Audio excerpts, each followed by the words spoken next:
If you're feeling stuck or overwhelmed in the job market right now, you're not alone.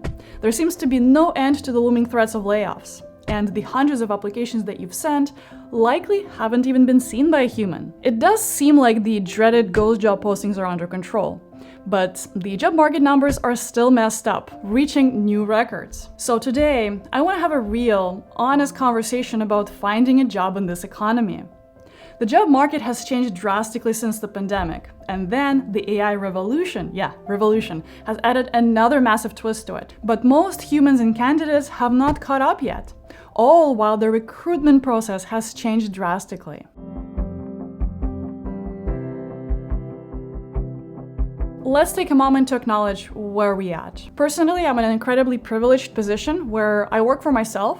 And with that, I have clients where I run design, marketing, and technology teams. I also hire and interview candidates on a regular basis. Along with that, I also do career mentoring for newcomers, helping them land their first job. So I get to see both sides of the story, the candidate and the hiring manager. And both sides are pretty messed up right now. So this video will be a mix of personal observations and professional insights that will help you calibrate your job search approach.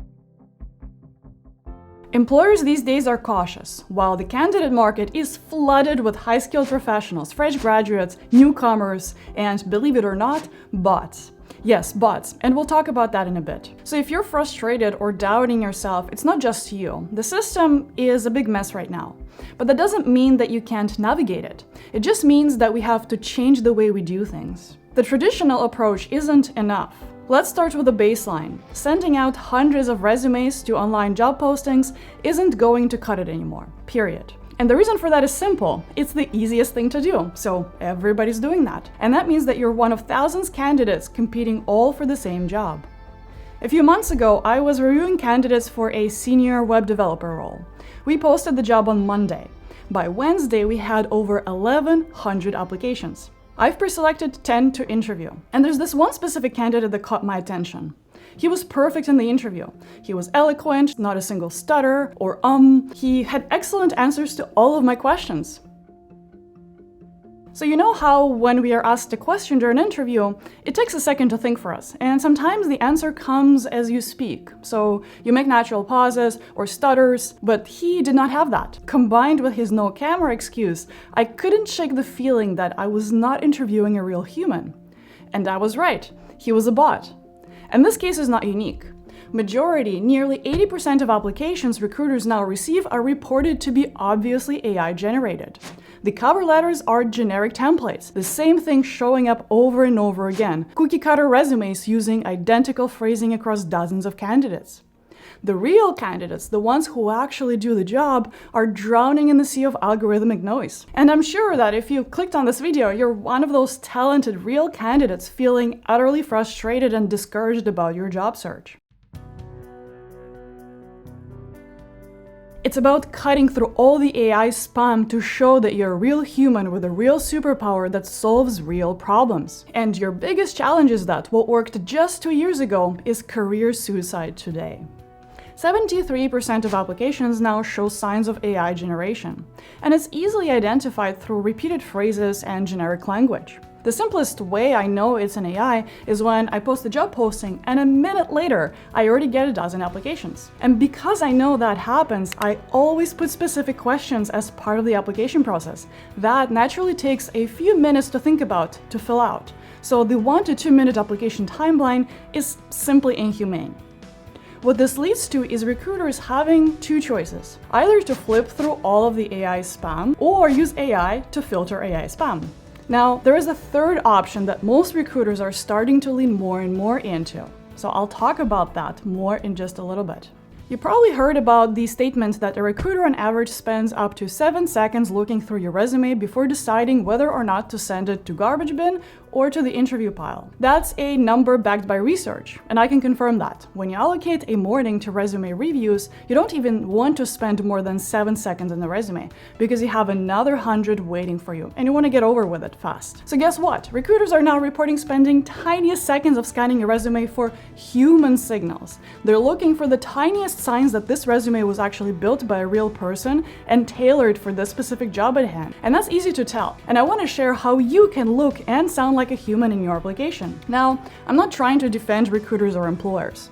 If they cannot handle resumes of applications or they ghost you, that's fully on them, or rather their lack of etiquette. But the biggest point here is that the volume of applications has increased for every single employer. Some sources reporting over 340% increase, while the quality of applications has decreased significantly due to the AI noise. What happens now is that employers and recruiters are turning away from generic application process to other ways that increase the signal-to-noise ratio, and as a result guarantee having a real human on the other end of the line. Generic, large-scale job boards like Indeed or Monster are becoming less reliable sources for candidates because they are optimized for mass applications and often lack advanced candidate filter systems.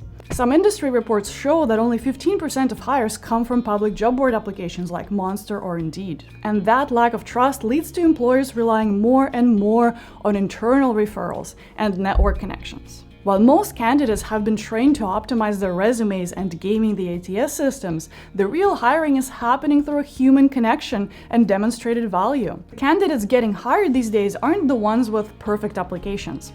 They're the ones who clearly articulate their value. They connect with employers on a human level, and they get referred by trusted sources. So with all of that said, I'd like to share a few patterns that my clients and employers I speak with are exhibiting. The first is the human signal premium, as I call it. Random applications with a perfect resume and 100% keyword match doesn't work. Everyone will know that it's been AI generated, and if it isn't, it will look exactly the same as another perfect candidate with the same qualifications. So how do you stand out? What employers are starting to screen for is highly personalized applications that share hyper-specific experience and background. Maybe it's personal anecdotes, or even something simple like connecting the role and the company to your life in a unique and a personal way. Merely making your resume human and oftentimes imperfect makes it 8 times more likely for the recruiters to call you back these days. Handwritten, not AI-generated cover letters are now so rare that they automatically stand out. A sincere and a relevant cover letter, even if it's 3 times shorter than what everybody thinks it should be, that's the letter that will grab recruiters' attention and land you an interview, to say the least. With the AI bot overload, recruiters now prioritize looking for proof of humanity, and the best way to highlight that is not through generic ChatGPT-generated bullet points, but through unique experiences, specific details, and showing your personality. And that part is what the most human candidates are struggling with, highlighting what they're best at. 8 out of 10 resumes fail to communicate how they are different or better. The most common thing people do is reiterating the job description bullet points over again. Like, I have an excellent attention to detail, or I'm a relationship builder. Yay, just like another 100 candidates that copy-pasted the same job description. It's not enough to go through a generic list of strengths. Things like proficient in Excel, strong communicator, and stuff like that get ignored instantly. What the most winning candidates do is articulate finely what they're really good at. We like calling it superpowers, finding their own unique edge, something that they're really good at that nobody else is.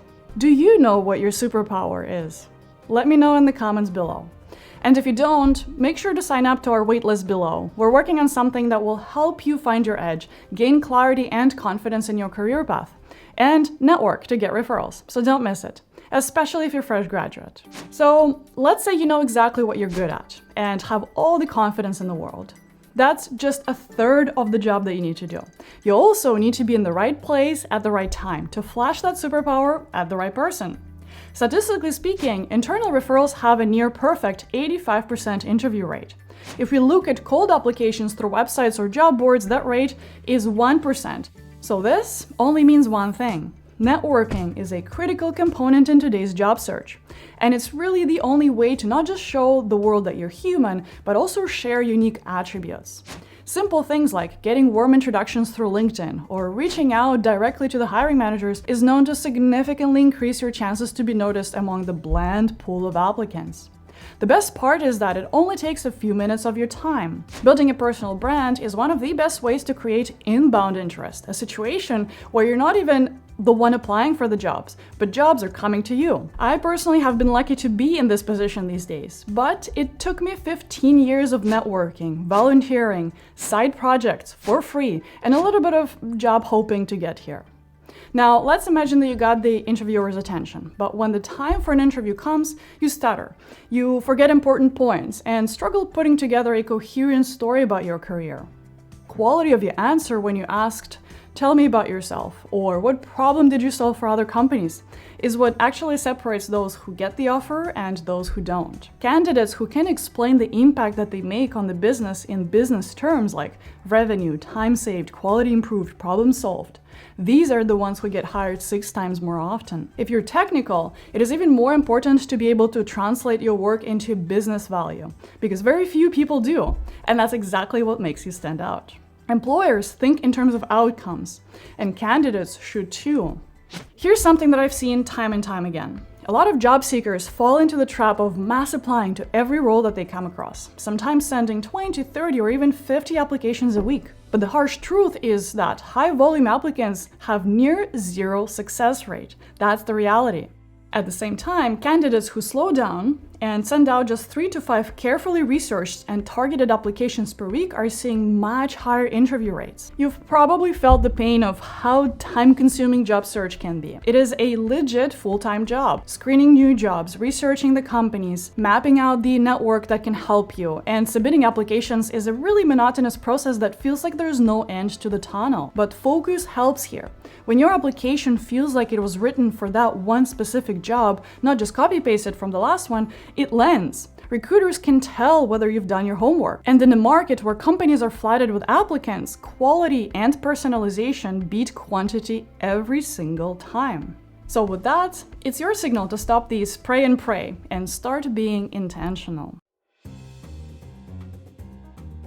So here's what we all think the official hiring process looks like. Companies post jobs, they review all applications fairly, they interview best candidates, and then they end up hiring the most qualified person. Now, we know that's no longer the case. Here's what the modern reality looks like. The recruiter's AI spam filter mode is on. Recruiters focus on eliminating obvious AI applications. They also start hiring more and more through referrals. 67% of positions are now filled through referrals even before the job posting even sees the light of day. That's what we call the hidden job market. Most hiring managers are also looking for a superpower. Companies desperately need people who can solve specific problems and do it really well right from the get-go. Human connection also matters more than ever. In the world filled with AI applications, genuine human interaction becomes incredibly valuable. Soft skills are more important than ever, and I know we talk about soft skills a lot, but technical skills are assumed these days. Everybody can take a course, get a certificate, learn how to code, or learn the book of the building codes. But the ability to communicate business impact, coordinate among departments, and get along with others in a unique way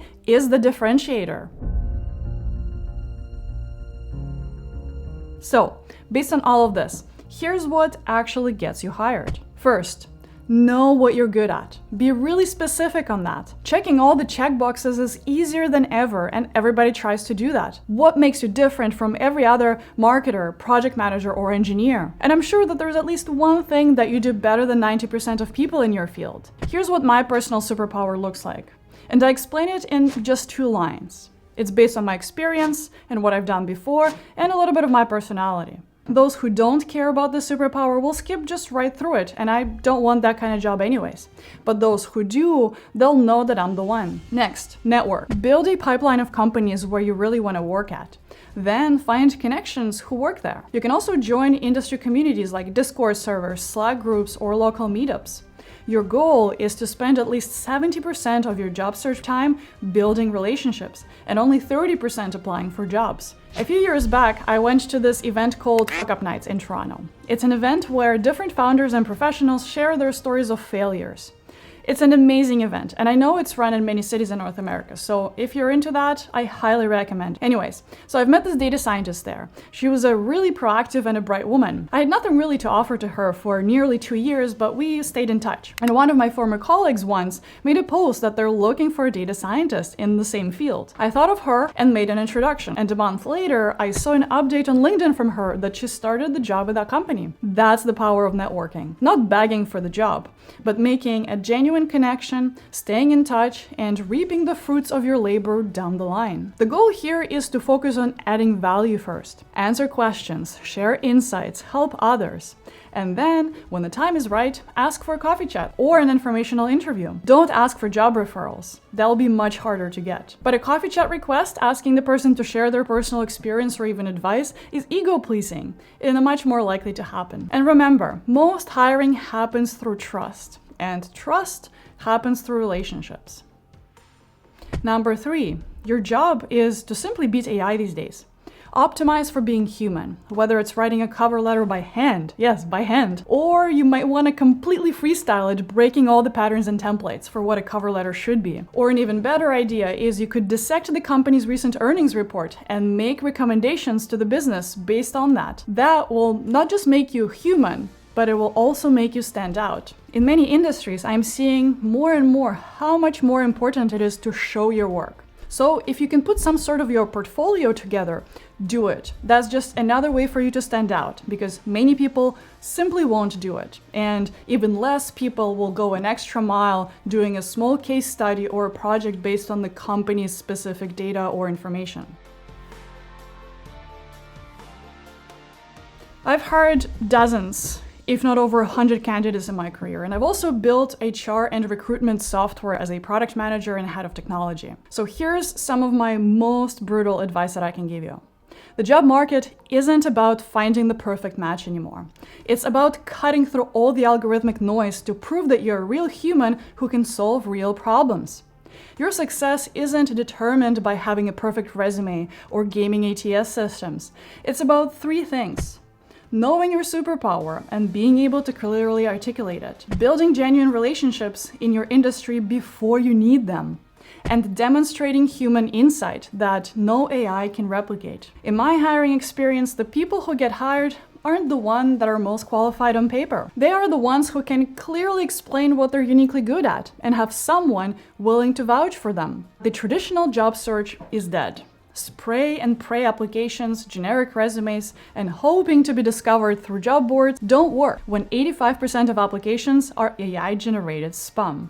The future belongs to people who can build relationships, communicate value clearly, and stand out as genuinely human. Stop optimizing for algorithms and start optimizing for humans. Define your superpower, build your network, and become known for specific problem solving. The opportunities will follow naturally from there. You don't just need 100 jobs, you just need one right job. And if you want to find your superpower and gain confidence in your job search, we're soon launching a series of challenges meant to help you gain clarity on what you're good at and get good at networking and interviewing. So make sure to sign up for our waitlist. Thanks so much for watching, guys. If you found this video helpful, share it with a friend who needs to hear this, or simply tap the like button below. We appreciate your support, and special thank you to our YouTube and Patreon members. Thank you so much. This channel is a passion project of ours, and it wouldn't be possible without your support. If YouTube algorithm got it right, you may enjoy this video next. See you next week. Take care.